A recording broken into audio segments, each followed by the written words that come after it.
दोस्तों, तो इस वीडियो में बात करेंगे करेंट इंफ्रा प्रोजेक्ट आईपीओ के बारे में। तो चलिए जानते हैं कि ये कंपनी क्या काम करती है, इसके फाइनेंशियल वगैरह कैसे हैं, ग्रे मार्केट में प्रीमियम किस प्राइस के ऊपर ट्रेड कर रहा है और इस आईपीओ में अप्लाई करना चाहिए या फिर नहीं करना चाहिए। वैसे मैं बता दूं कि ये वीडियो किसी भी तरह का रिकमेंडेशन नहीं है। ये वीडियो सिर्फ और सिर्फ एजुकेशनल पॉइंट ऑफ व्यू से बनाई गई है।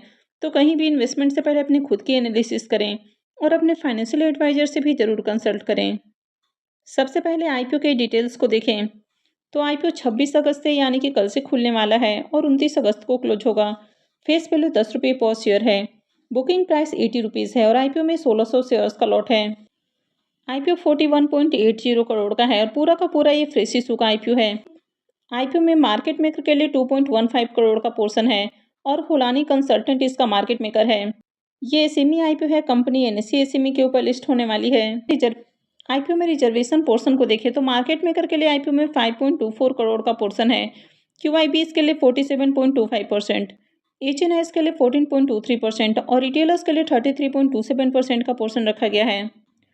आईपीओ तो कल से खुलने वाला है, लेकिन एंकर इन्वेस्टर्स के लिए आईपीओ आज ही ओपन हो चुका है और एंकर इन्वेस्टर्स को इस आईपीओ में 14,52,800 शेयर्स ऑफर किए गए हैं, यानी कि 11.62 करोड़ का पोर्शन एंकर इन्वेस्टर्स को एलोकेट किया जाएगा। कंपनी के बिजनेस के बारे में बात करें तो कंपनी 2013 में इनकॉर्पोरेट हुई है और ये एक इंफ्रास्ट्रक्चर कंपनी है जो कि इंफ्रास्ट्रक्चर और रिन्यूएबल एनर्जी से रिलेटेड सर्विसेज देती है। तो कंपनी सिविल, मैकेनिकल, इलेक्ट्रिकल और वाटर इंजीनियरिंग के अंदर भी सर्विसेज देती है। तो ये कंपनी ईपीसी के अंदर स्पेशलाइज है, यानी कि इंजीनियरिंग, प्रोक्योरमेंट और कंस्ट्रक्शन से related end to end services देती है, यानी कि कॉम्प्रहेंसिव सॉल्यूशंस कंपनी ऑफर करती है। कंपनी यहाँ पर सोलर के अंदर काम करती है, इलेक्ट्रिकल के अंदर भी काम करती है, यानी कि वायरिंग वगैरह का जो भी कंप्लीट वर्क है वो कंपनी करके देती है। इसके अलावा वाटर डिस्ट्रीब्यूशन के साथ ही वाटर इरिगेशन से भी रिलेटेड कंपनी की सर्विसेज देखने को मिल जाती है। कंपनी सिविल ईपीसी कॉन्ट्रैक्ट के साथ ही जो इंटीरियर वर्क है तो इसमें भी कंपनी काम करती है, यानी कि कंपनी इंफ्रास्ट्रक्चर से related end to end services देती है, यानी कि कंपनी कंस्ट्रक्शन के साथ ही इंटीरियर वर्क भी करके देती है। कंपनी न सिर्फ इंफ्रा और रिन्यूएबल एनर्जी से रिलेटेड काम करती है, बल्कि हॉस्पिटलिटी से भी रिलेटेड कंपनी की सर्विसेज देखने को मिल जाती है, यानी कि जो फार्म हाउस प्रॉपर्टी है कंपनी उनको लीज पर लेकर उनसे भी रेवेन्यू जनरेट करने का काम करती है। कंपनी अभी इंडिया के 12 स्टेट में काम कर रही है और कंपनी के अगर ऑर्डर बुक को देखें तो कंपनी का ऑर्डर बुक भी काफ़ी शानदार है। 31 जुलाई 2025 तक देखें तो कंपनी 232 करोड़ के जो प्रोजेक्ट है वो अब तक पूरे कर चुकी है और अभी भी कंपनी के हाथ में 280 करोड़ से ज़्यादा का ऑर्डर है, यानी कि इसका ऑर्डर बुक भी काफ़ी शानदार है। तो कंपनी के अगर ओवरऑल बिजनेस को देखें तो कंपनी का बिजनेस काफ़ी डाइवर्सिफाई है। कंपनी कंस्ट्रक्शन के साथ ही इंटीरियर और साथ ही सोलर से भी रिलेटेड सर्विसेज देती है, यानी कि बढ़िया बिजनेस है। लेकिन ये कोई यूनिक बिजनेस नहीं है। ऑलरेडी इस तरह की बहुत सारी कंपनियां मार्केट में लिस्टेड हैं और अनलिस्टेड मार्केट में भी बहुत सारी कंपनियां इस तरह का काम कर रही हैं, यानी कि ये जो सेगमेंट है ये हाईली कॉम्पिटेटिव सेगमेंट है।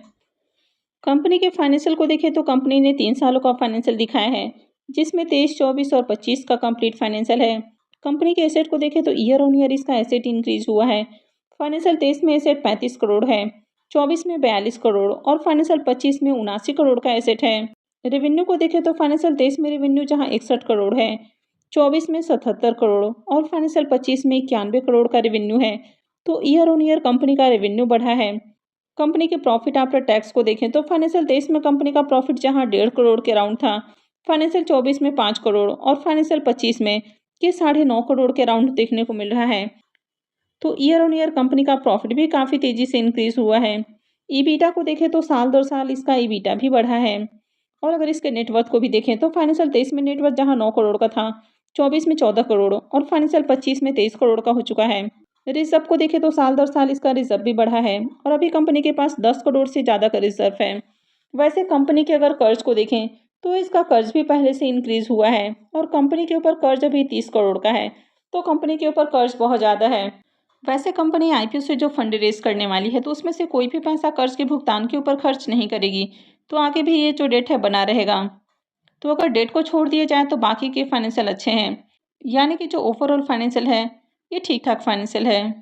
कंपनी की वैल्यूएशन से 153 करोड़ है। आरओई इसका 49.75 का है, तो आरओई काफ़ी शानदार है। आरओसी 26.49 का है, तो ये भी अच्छा है। डेट टू इक्विटी रेशियो 1.29 का है, तो कंपनी के ऊपर कर्ज थोड़ा ज़्यादा है।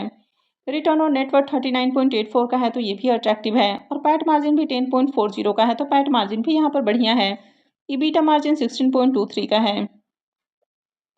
आईपीओ के पी मल्टीपल को देखें तो पी मल्टीपल 11.78 का है तो कंपनी ज़्यादा सस्ते प्राइस के ऊपर आईपीओ लेकर नहीं आई है। तो चलिए एक बार इसको इसके लिस्टेड पीयर से भी कंपेयर करके देख लेते हैं।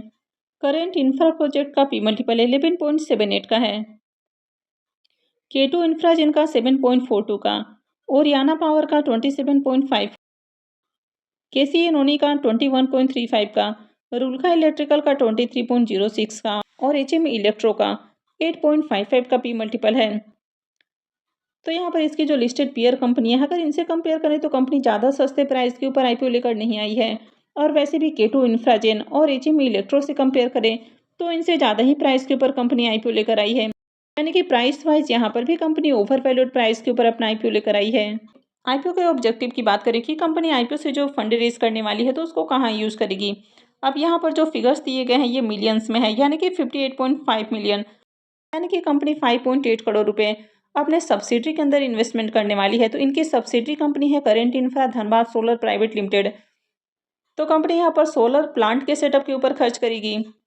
इसके अलावा 30 करोड़ रुपए कंपनी वर्किंग कैपिटल रिक्वायरमेंट के लिए खर्च करने वाली है और बाकी का जो पैसा है वो जनरल कॉर्पोरेट पर्पस के लिए खर्च किया जाएगा। आईपीओ के लॉट साइज को देखें तो आईपीओ में 1600 शेयर्स का एक लॉट होने वाला है। तो अब आप सेमी आईपीओ में अप्लाई करते हैं तो मिनिमम आपको 2 लॉट के लिए लगाना पड़ता है, यानी कि अगर आप रिटेल पोर्शन से भी अप्लाई करते हैं तो मिनिमम और मैक्सिमम आपको 2 लॉट ही लगाना पड़ता है। तो 2 लॉट यानी कि आपको 3200 शेयर्स के लिए इन्वेस्टमेंट करना होगा और इन्वेस्टमेंट अमाउंट आपका 2,56,000 रुपये हो जाएगा। इस कंपनी में प्रमोटर्स की होल्डिंग अभी 96.96% है और आईपीओ लिस्टिंग के साथ ही प्रमोटर की जो होल्डिंग है वो 70.50% हो जाएगी। आईपीओ के शेड्यूल को देखें तो आईपीओ 26 अगस्त से यानी कि कल से खुलने वाला है और 29 अगस्त को क्लोज होगा। अलॉटमेंट इसका 1 सितंबर को होने वाला है। रिफंड डेट 2 सितंबर रहेगा। क्रेडिट डेट भी 2 सितंबर होने वाला है और आईपीओ की लिस्टिंग 3 सितंबर को होगी।